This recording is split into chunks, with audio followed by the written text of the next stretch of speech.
This is a CBC podcast. Wildfire season is here again, earlier and deadlier than in the past. But beyond focusing on how to stop fires, there are conversations about how to manage them along with our forests to be more predictable. Later on the program, we're going to hear about bringing back the practice of cultural burning in BC's Caribou. But first, I'm joined by Laurie Daniels. She's a professor of forest ecology in the Faculty of Forestry at UBC, and she's been researching the topic for years. Her latest paper is focused on the history of controlled burns in the Williams Lake region, and she joins us this morning. Professor, good morning to you. Good morning. What is controlled burning? So controlled burning is a management tool that we use where we use fire to fight fire, both in the short term and the long term. So controlled burns or prescribed burns would be identifying a place in the forest or in the landscape where we're going to reintroduce fire under controlled conditions. So under a set of fire weather conditions when it's cooler and wetter so that we can control the intensity and the rate of spread of the fire. And then, of course, we go in and we ignite the fire ourselves and keep it within the boundaries of the area where we want to burn, and also control then the ecological effects to gain specific goals or benefits from that fire. And I understand, Professor, that your latest round of research focused on studying how controlled burning used to take place in the Williams Lake region. What can you tell us about that? Yeah, so our research, we used tree rings to understand how fire impacted our forests in the past. And so when there are surface fires, low-intensity fires that burn under cooler and wetter conditions, we see that the fires burn through the understory and burn around the base of trees, and they can cause scars on the trees, but the trees survive. So embedded in the tree rings are scars that tell us when fires burned in the past. Our study in Williams Lake was in a Douglas fir forest, an old-growth Douglas fir forest, and we were able to reconstruct from the tree rings how frequently fires burned going back into the 1500s. Wow, the 1500s. 1500s. So there were trees that were hundreds of years old. There were old stumps and logs that from trees that had established way back in the 1500s. And when we looked at their tree ring patterns, we discovered that the patch of forest where we were working, this old-growth Douglas fir forest, had burned on average kind of once every 15 years up until the mid to late 1800s. And so these surface fires that were burning through, some of them would have been ignited by lightning periodically, but we also think there must have been human ignitions, fire stewardship by the local indigenous people from Williams Lake in order for fire scars to have been recurring that frequently within that patch of forest. Were you able to measure, with that in mind, how severe the fires were? We looked at two indicators. So first, if there's a fire scar, it means that the tree was damaged, but it survived. So that gives us strong evidence that it was a lower intensity fire. So many of the fires that we're experiencing in BC in 2017, 2018, and this year, we're seeing that those fires were much higher intensity and burned right through the crowns of the trees and spread treetop to treetop, damaging and killing trees. Well, if the scar was embedded in the tree rings, then obviously the tree had survived, and it must have been a lower intensity fire within that patch. The other thing we can look for is trees of similar ages that all established at the same time in an opening that was created by one of those higher intensity fires. So we know that forests regenerate naturally after fire. So if we look at the age of all the trees, we can look for clusters of trees of the same age that maybe came in after a fire. So we use the combination of the scars and... Oh, I seem to have suddenly lost Professor Laurie Daniels there. Her phone just dropped. We will be talking more, however, about controlled burning and its history.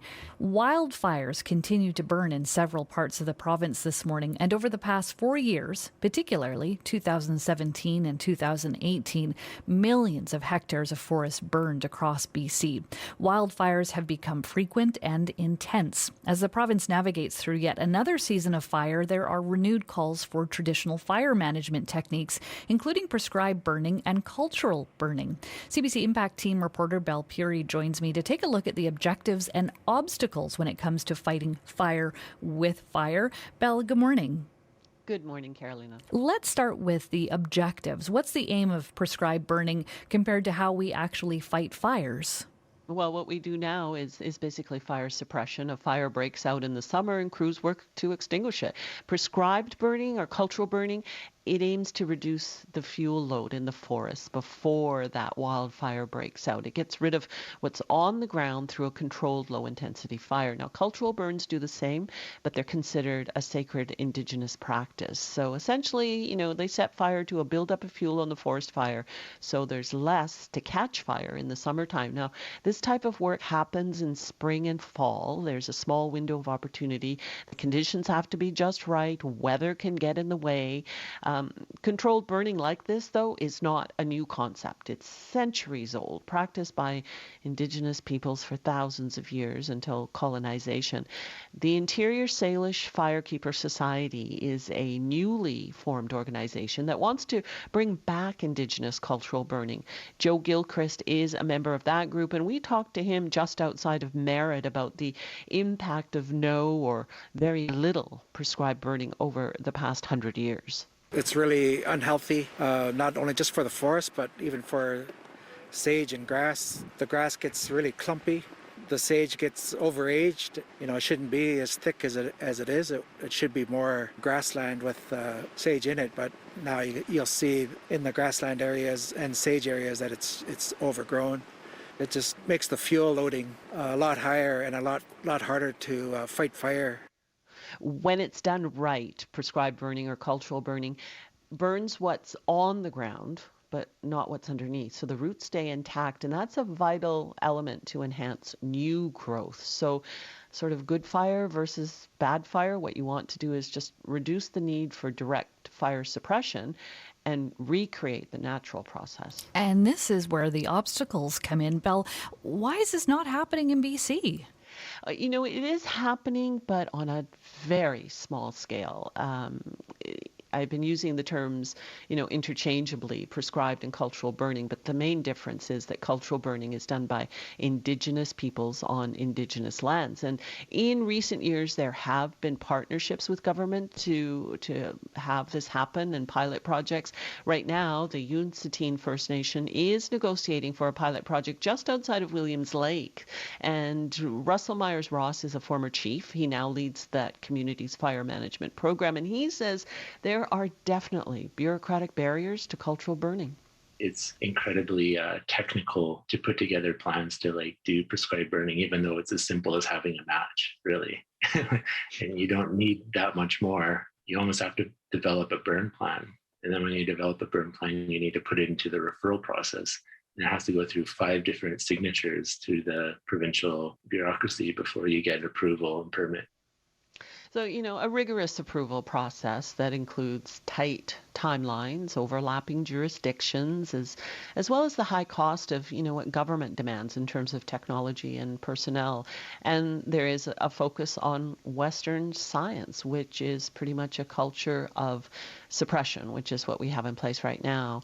Amy Cardinal Christensen is a fire research scientist with the Canadian Fire Service, and she's worked with almost 24 First Nations in BC on this topic, and she is Indigenous herself.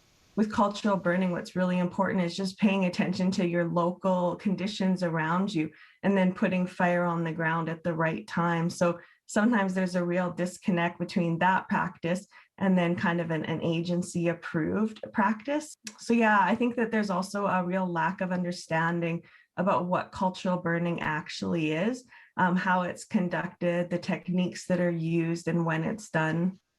Of course, we put these issues and concerns to the BC government. The Minister of Forests, we were told, wasn't available for an interview, but a spokesperson for the ministry told us that the provincial government does support cultural burning and that it has assisted many First Nations across the province in this practice. But the response didn't address any of the barriers or the bureaucracy that can take up to a year just to get approval for a burn.